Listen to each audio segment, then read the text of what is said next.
विराजमान बने हनुमान जी। कहल जाओ सरकार। हनुमान जी अरे कहल जाओ सरकार। हनुमान जी हैं। हनुमान जी के भाई हैं। हनुमान जी के भाई हैं। 2 2 नंबर। तब तो रौरो में शक्ति हो। जरूर कुछ होगा तो हनुमान जी ऐसा बस शक्ति दिखला दे। जरूर दिखला दे। तो हनुमान जी बस सीना फाड़ देने, छाती फाड़ के आराम सीता के दिखा देने। नहीं हमरा बस के बात नहीं है। हम तो कहेंगे तो चढ़ जीतो तो बड़ा अच्छा रहा। हनुमान जी सीना फाड़ के राम सीता के दिखा देनी। अरवा का दिखा सकते नहीं। तो कुर्ता फाड़ दो तार बुढ़िया झूले फाड़ दे। देखिए भक्त हनुमान जी, लास्ट हनुमान जी के भजन। बैजनाथ भाई कैसे हम रघुरा के, हे हनुमान जी कैसे हम रघुरा के बोलाई नु जी बजरंगी हनुमान।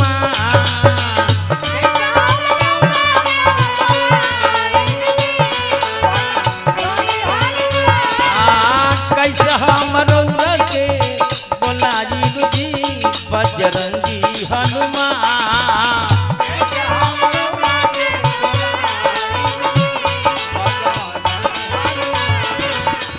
मंगल मूरत राम दुलारे, आज पड़े प्रभु तेरे द्वार। हे बजरंग बली हनुमान, हे महावीर करो कल्याण, हे महावीर करो कल्याण। मंगल मूरत राम दुलारे, आई गए प्रभु तेरे द्वारे। हे बजरंग बली हनुमान, हे महावीर करो कल्याण, हे महावीर करो कल्याण। कैसे हम रघुरा के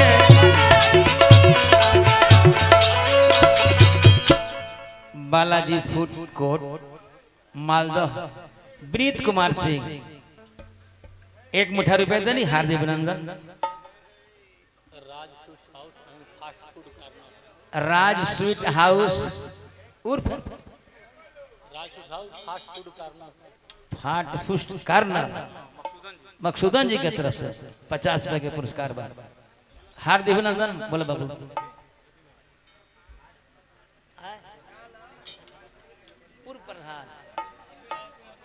पूर्व प्रधान माननीय बाबू श्री छठू सिंह जी सैकड़ों रुपया देहनी। हार्दिक अभिनंदन।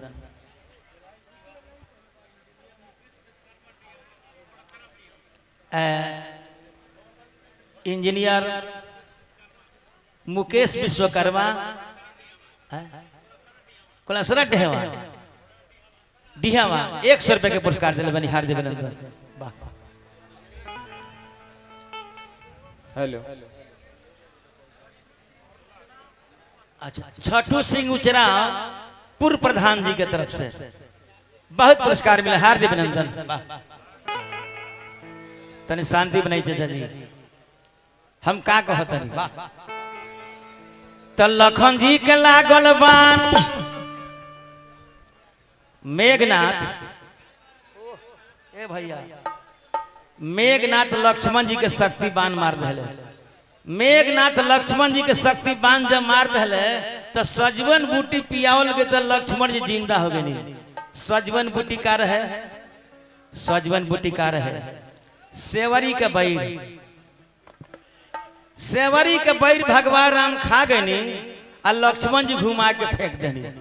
उहे बैर जाके धावला गिर पर्वत पर गिरल आ उहे बैर सजवन बूटी भाई लक्ष्मण जी के पियावल गई तो लक्ष्मण जी जिंदा हो गए।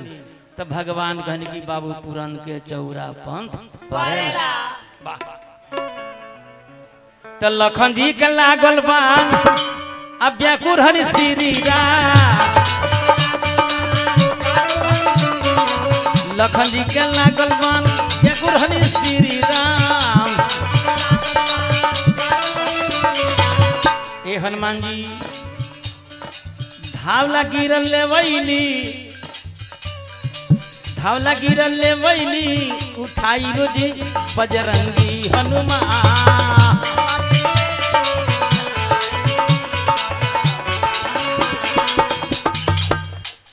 अपन नाम बाबू बाबूजी रानी है ना भाई हमारे रिंटू शर्मा जी अपने पिताजी के पुण्यात्मा के शांति खातिर 100 रुपए के पुरस्कार दिल बनी हार्दिक अभिनंदन।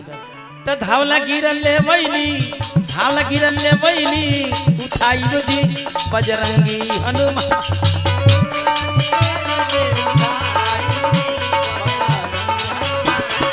धावला गिरल ले वैली उठाई रोजी बजरंगी हनुमान वही जी बात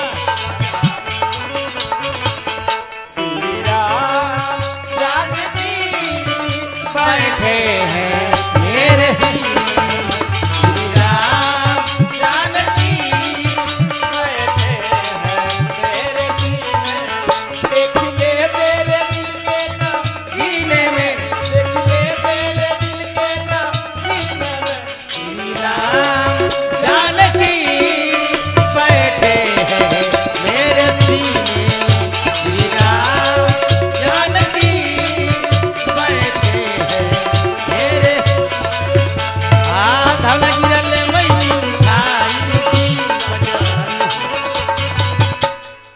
आदरणीय माननीय पूजनीय बाबा आदरणीय माननीय पूजनीय बाबा श्री दीपक तिवारी जी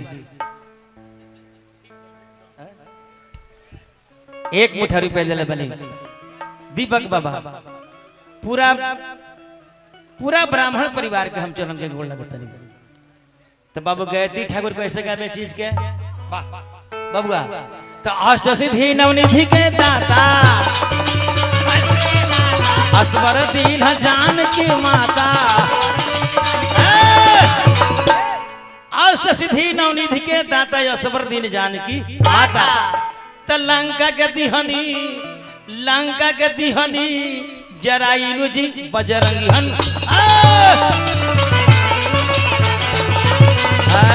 लंका के दिहनी जराइनु जी बजरंगी हनुमान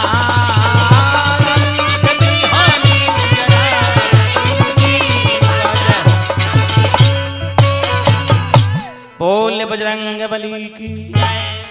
अब अंत में एक लाइन भजन बा एकरा बस।